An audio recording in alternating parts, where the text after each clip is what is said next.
امت کے حالات ایسے ہیں کہ بچوں کی چیخیں نکل رہی ہیں اور اس کو پب جی سے فرصت نہیں ہے، ریل بنانے سے فرصت نہیں ہے، یہ مجرے کر جہاں آج پوری قوم قسم پرسی کے عالم میں ہو، امت محمدیہ کے یہ حالات آج دیکھ رہے ہیں، روزانہ دیکھ رہے ہیں۔ تم شیئر تو کرتے ہو، ہر جگہ شیئر کرتے ہو، اور سارے ریلز پر تم جو دیکھتے ہو وہ ہنگامے روز، صرف ہندوستان کے نہیں پوری دنیا بھر کے فلسطین کے مظلوم بچوں کی لاشیں دیکھتے ہو اور شیئر کر۔ اور ان حالات میں آپ سے سوال کرتا ہوں، ایک طرف تیز آندھیاں چل رہی ہیں، ایک طرف گھر کے اندر آگ لگی ہوئی، ایک طرف بھوک اور پیاس کی شدت ستا رہی ہے، ایک طرف تمہارے بھائی بہنوں کی بیماریاں ستا رہی ہیں۔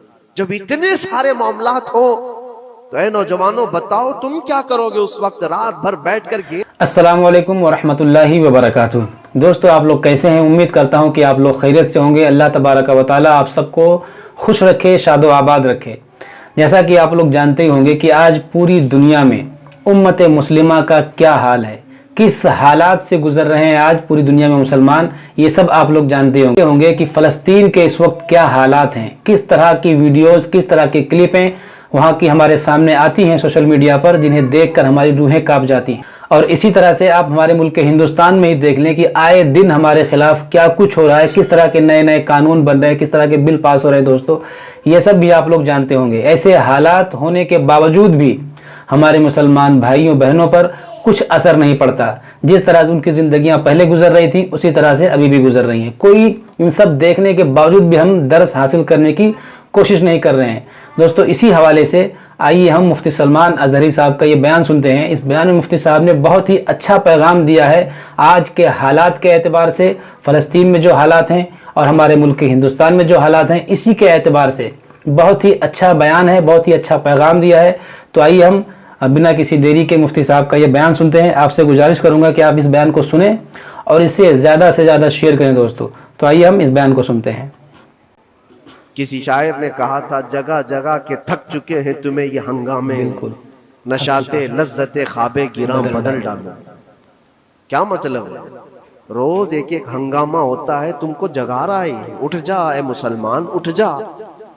نشاتے لذت خواب گراں بدل ڈالو، لمبی نیند سونے کی جو عادت پڑی ہوئی ہے اس مزے کو بدل ڈالو۔ بالکل، غلط روی سے منازل کا بعد بڑھتا ہے، مسافروں رویش کارواں بدل ڈالو۔ بالکل، شاعر نے کہا ہے ادھر ادھر کی لے میں چلتے رہو گے تو منزل لمبی ہو جائے گی۔ بالکل، جس راستے پر تمہیں چلنا ہے اگر بار بار ادھر ادھر مڑتے رہو گے، غلط روی اس کو کہتے ہیں، غلط چلنے سے منازل کا بعد بڑھتا ہے، جی، منزل لمبی ہو جاتی ہے، جہاں پہنچنا تھا وہاں پہنچ ہی نہیں پاؤ گے۔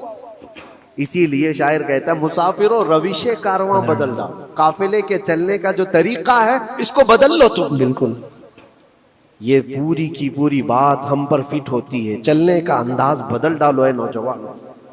جہاں کسی کے گھر میں آگ لگی وہ دھواں اٹھ رہا ہو، اور اگر کوئی نوجوان اندر بیٹھ کر کے یہ کہتا ہو کہ یہ ساون کا موسم ہے یا پھر یہ ابر رحمت ہے، تو اس کی سوچ پر ہم کیا کہیں؟ جہاں آج پوری قوم قسم پرسی کے عالم میں ہو، امت محمدیہ کے یہ حالات آج دیکھ رہے ہیں، روزانہ دیکھ رہے ہیں۔ تم شیئر تو کرتے ہو، ہر جگہ شیئر کرتے ہو، اور سارے ریلز پر تم جو دیکھتے ہو وہ ہنگامے روز، صرف ہندوستان کے نہیں پوری دنیا بھر کے بالکل، فلسطین کے مظلوم بچوں کی لاشیں دیکھتے ہو اور شیئر کر کے آگے بڑھ جاتے ہو۔ بالکل، ان کی چیخیں، ان کے ڈاک کے ملبے، ان کا ڈھیر، ان کے تباہ و برباد گھر، ایک ایک قبر میں 80 لوگوں کی لاشیں، یہ سب کیا تم نہیں دیکھتے؟ شیئر کر کے آگے بڑھ جاتے ہو۔ یہی تو ہنگامے ہیں جو تمہیں دھگا رہے ہیں، جگہ جگہ کے تھک چکے ہیں تمہیں یہ ہنگامے۔ ہنگامے خود ہی تھک گئے، یہ اٹھتا نہیں ہے، اٹھتا نہیں ہے۔ ایک دور وہ تھا 100 سال پہلے کا جب یہاں پر موجود انگریز اس قوم کو دیکھ کر یہ کہنے پر مجبور ہو گیا تھا، یہ فاقہ کش موت سے ڈرتا نہیں ذرا، بھوکیوں پر بھوکا رہتا ہے لیکن موت سے ڈرتا نہیں، روح محمدی اس کے بدن سے نکال دو۔ روح محمدی ان کے بدن میں تھی، انگریز تھر تھراتے تھے، اس قوم کا کوئی جواب ہی نہیں ہے۔ سب سے زیادہ اگر کسی چیز سے ڈرایا جا سکتا ہے تو موت سے، اور یہ قوم ایسی ہے کفن تو اپنے کندھے پر لے کر گھومتی ہے، جہاں موت آ جائے سو جائے۔ یہ فاقہ کش موت سے ڈرتا نہیں ذرا، روح محمدی اس کے بدن سے نکال دو۔ یہ کس کی بات تھی؟ یہ انگریزوں کی بات تھی۔ اور آج حالات بدل گئے، سارا کا سارا زمانہ تم پر آج بھوکے بھیڑیا کی طرح جھپٹ پڑا ہوا ہے۔ اور ان حالات میں آپ سے سوال کرتا ہوں، ایک طرف تیز آندھیاں چل رہی ہیں، ایک طرف گھر کے اندر آگ لگی ہوئی، ایک طرف بھوک اور پیاس کی شدت ستا رہی ہے، ایک طرف تمہارے بھائی بہنوں کی بیماریاں ستا رہی ہیں۔ جب اتنے سارے معاملات ہو تو اے نوجوانوں بتاؤ تم کیا کرو گے اس وقت؟ رات بھر بیٹھ کر گیم کھیلو گے؟ کیا یہ گیم کھیلنے کا وقت ہے؟ اس نوجوان پر کیا یہ افسوس نہیں ہوتا کہ اس کے پوری امت کے حالات ایسے ہیں کہ بچوں کی چیخیں نکل رہی ہیں اور اس کو پب جی سے فرصت نہیں ہے، ایسا ہی ریل بنانے سے فرصت نہیں ہے، یہ مجرے کرتا ہوا گھوم رہا ہے۔ مسجدیں ویران کیوں ہیں؟ خالی کیوں ہیں؟ تم نے مسجدوں کو ویران رکھا تو مسجدیں تباہ ہونے شروع ہو گئیں، دوسروں کی نظر ہونے لگ گئی اور اس پر لوگوں کی غلط نظریں پڑنے لگ گئیں۔ آ جاؤ اے مسلمانوں، میرے مصطفیٰ کریم صلی اللہ علیہ وسلم کی ہدایات پر ایک بات چیلنج کے ساتھ کہتا ہوں، تمہارا نام اگر نبی پاک صلی اللہ علیہ وسلم کے نام سے جڑا ہے تو یہ چیلنج کے ساتھ میں کہتا ہوں، اس رہتی دنیا میں تمہیں پوری طاقتیں مل کر وہ عزت نہیں دے سکتی جو میرے مصطفیٰ کے قدموں کی وابستگی دے گی۔ بے شک، سبحان اللہ، کوئی تمہیں عزت نہیں دے سکتا، تمہیں وہیں آنا پڑے گا، اسی پوائنٹ پر آنا پڑے گا جہاں پہنچ کر کے خالد بن ولید نے عزت پائی تھی۔ اسی نقطے پر آ کر جمع ہو جاؤ جہاں عمر پہنچے تھے تو فاروق اعظم بن گئے تھے، اسی نقطے پر آ جاؤ جہاں علی پہنچے تھے تو حیدر کرار بنے تھے۔ ہر ایک کو عزت اسی بارگاہ سے ملی ہے، اور جو کچھ بھی معاملات ہو رہے ہیں اس کی ایک وجہ یہی ہے، ناموس رسالت پر تم نے ہلکے پن کا اظہار کیا تو پھر ہمارے سارے مسئلے داؤ پہ لگ جائیں گے، سارے مسئلے۔ یہ تو وقف ہے، ابھی دیکھو آگے کل تمہاری اذانیں نشانے پر ہیں، تمہاری جماعت کی نمازیں نشانے پر ہیں، تمہاری مسجدیں بھی نشانے پر ہیں کہ تم اپنے گھروں پر بھی جمعہ پڑھ سکتے ہو، چھتوں پر بھی نمازیں پڑھ سکتے ہو۔ یہ سب معاملات آئیں گے، برقع، حجاب، ٹوپی، داڑھی ویسے ہی چل چکے ہیں مسئلے، ہر چیز نشانے پر ہے۔ ارے تمہارے کھانے بھی نشانے پر ہیں، تم کیا کھاؤ گے، کیا بچاؤ گے، یہ بھی نشانے پر ہے۔ یہ سارے مسائل صرف اسی بنیاد پر ہے، قوت فکر و عمل پہلے فنا ہوتی ہے جب کسی قوم کی شوکت پہ زوال آتا ہے۔ اور یہ ایک بات یہ بھی میں بتا دوں، اقبال نے سچ کہا تھا، ان کے جو ہم غلام تھے خلق کے پیشوا رہے، ان سے پھرے جہاں پھرا پھر آئی کمی وقار۔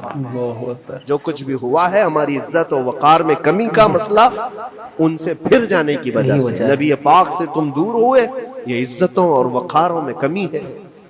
عجیب سی بات نہیں ہے، یہ دوغلا پن نہیں ہے۔ میں ان نوجوانوں سے پوچھتا ہوں، نبی پاک صلی اللہ علیہ وسلم سے سچی محبت کا اظہار کرتے ہو، حضور سے اپنی جان سے زیادہ محبت کی بات کرتے ہو، لیکن جب ان کے اخلاق کی بات کی جائے تو تمہیں اخلاق ان کے پسند نہیں ہے، حضور پاک کا چہرہ نہیں پسند ہے، حضور پاک کے لباس تمہیں نہیں پسند ہے، تو پھر کون سی محبت کی بات کرتے ہو؟ اللہ کے رسول صلی اللہ تعالی علیہ وسلم سے تم بے انتہا محبت کی بات کرتے ہو، پھر وہ محبت کا تقاضا یہ ہے کہ تمہاری ظاہری زندگی میں بھی تو نظر آئے کچھ۔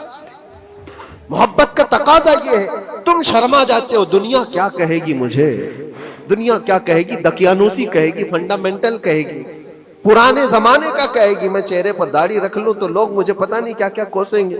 تم نے دنیا کے لیے اپنے آپ کو بدل لیا، یہ نہیں سوچا کہ یہ وہی دنیا ہے جو 4 دن کے بعد میری دوستی کو لات مارے گی اور 4 دن کے بعد مجھے قبر میں رکھ کر کے منو مٹی پر دبا دے گی، اور مجھے جانا تو ہے، پھر قبر میں منہ دکھانا ہے تو اسی مصطفیٰ کو دکھانا۔ جہاں یہ نہیں پہنچ سکتے وہاں رسول پاک ہوں گے، محشر کے میدان میں جہاں کوئی سہارا نہیں ہوگا اس وقت رسول پاک تمہارا ہاتھ پکڑ رہے ہوں گے، اور تم نے ان کا خیال نہیں کیا۔ آ جاؤ اسی نقطے پر، اسی پوائنٹ پر جہاں ہماری کامیابی مضمر ہے۔ میں صرف اور صرف اپنے بیانوں میں یہی چیز عرض کرنا چاہتا ہوں، صرف اتنا چاہتا ہوں اے نوجوانوں، جس کے نام سے تم آباد ہو اس نام کے ساتھ صحیح معنوں میں جڑ جاؤ، کیونکہ قرآن کا وعدہ ہے وَلَا تَهِنُوا وَلَا تَحْزَنُوا وَأَنْتُمُ الْأَعْلَوْنَ إِن كُنتُم مُؤْمِنِينَ، گھبراؤ مت، پریشان مت ہو، تم سب سے زیادہ بلند رہو گے۔ اگر اللہ نے فرمایا ہے تو یہ 100% حق ہے، بالکل اللہ نے فرمایا ہے تم سب سے زیادہ بلند رہو گے، لیکن آگے رب فرماتا ہے ان کنتم مؤمنین، اگر تم سچے ایمان والے ہو جاؤ۔ اور ایمان کس کو کہتے ہیں؟ لا یؤمن احدکم حتی اکون احب الیہ من والدہ وولدہ والناس اجمعین، میرے آقا فرماتے ہیں ایمان اس وقت تک کمپلیٹ نہیں ہوگا جب تک تم اپنے ماں باپ اولاد اور ساری دنیا سے زیادہ مجھ سے محبت کرنے لگو۔ بے شک یہ ہے۔ اور اخیر میں یہی کہوں گا، ہر مسئلے کا حل، سارے تمام ایشوز کا خلاصہ، علاج ایک ہی چیز میں ہے کہ محمد سے وفا تمہیں، تو ہم تیرے ہیں، یہ جہاں چیز ہے کیا؟ لوح و قلم تیرے۔ لوگ انتظار میں ہیں، بہت سارے لوگ یہ پوچھتے بھی ہیں ہمیں کیا کرنا چاہیے، ہمیں کیا کرنا چاہیے؟ ظلم پہ ظلم ہوتا جا رہا ہے، ظالم اپنے انجام پر ضرور پہنچیں گے، بالکل، کیونکہ قرآن میں اللہ کا وعدہ ہے وَسَيَعْلَمُ الَّذِينَ ظَلَمُوا أَيَّ مُنْقَلَبٍ يَنْقَلِبُونَ، ان قریب ظالم یہ دیکھ لے گا کہ اللہ اس کو کس پلٹی پر پلٹائے گا، جی کس کھائی میں گرائے گا، بالکل، اسے اندازہ بھی نہیں ہوگا، اس کے بنے ہوئے جالوں میں وہ خود پھنسے گا۔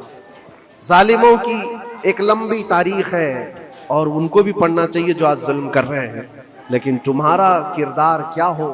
اس سلسلے میں جو ہمارے بچے یا نوجوان سوال کرتے ہیں کیا کرنا چاہیے، پہلے سب سے پہلی چیز میں یہ کہتا ہوں، جتنا کھو چکے، جتنی جا چکے ہیں اور جو اب برباد ہوا ہے، اس چیز پر منتھن کرنا، اس چیز پر بیٹھ کر میٹنگ کرنا، اس سے پہلے میں چاہتا ہوں کہ آگے ہونے والے نقصانات سے پہلے اپنے آپ کو بدل لو۔ بالکل صحیح، آگے جو بڑے حادثات آنے والے ہیں، آگے جو بڑی آندھیاں آنے والی ہیں، اس سے پہلے اپنے دروازے ٹھیک کر لو، اپنی زندگیاں سدھار لو۔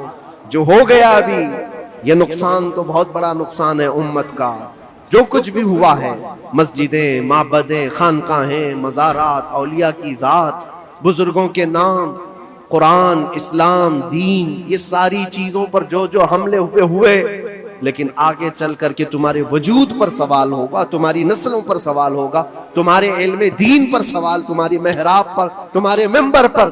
کل کو دیکھنا یہ آزادی بھی ختم کر لی جائے گی، ممبر سے کوئی کھلے عام بول بھی نہیں سکے گا۔ جی یہ آج جو ہم بیان کر رہے ہیں، آگے چل کر کے دیکھنا یہ آوازیں بھی بند کر دی جائیں گی، بالکل صحیح حضرت، یہ کھلے عام کوئی مولوی بول نہ سکے، جو ہم چاہیں وہی بولیں۔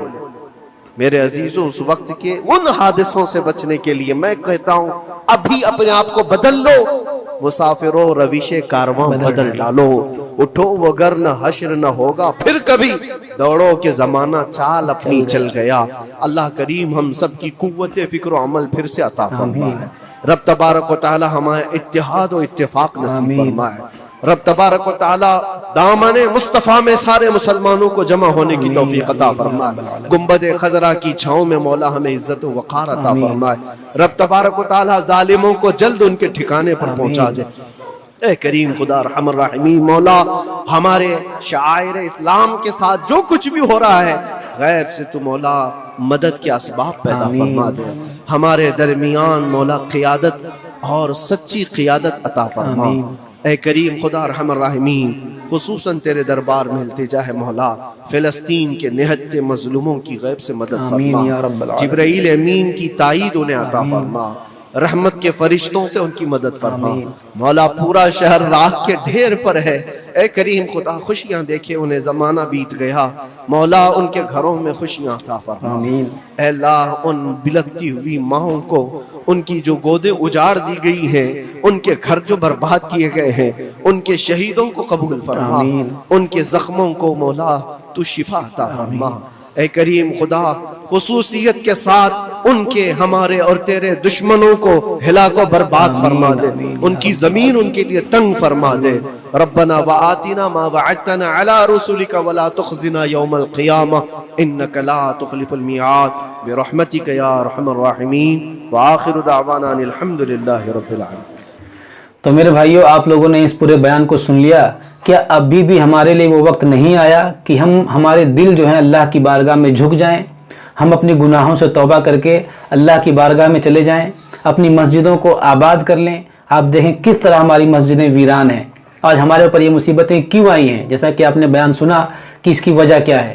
تو میرے بھائیو ابھی بھی ہمارے پاس بہت وقت ہے, ہم اپنے گناہوں سے توبہ کریں, اللہ کی بارگاہ میں رجوع کریں, دعائیں کریں, تو اللہ تبارک و تعالیٰ یہ پریشانیاں دور کرنے پر یقیناً قادر ہے. بس ضرورت اس بات کی ہے کہ ہم اللہ کے ہو جائیں. تو میرے بھائیو یہ پورا بیان آپ کو کیسا لگا ہمیں کمنٹ باکس میں کمنٹ کر کے ضرور بتائیں. السلام علیکم ورحمۃ اللہ وبرکاتہ.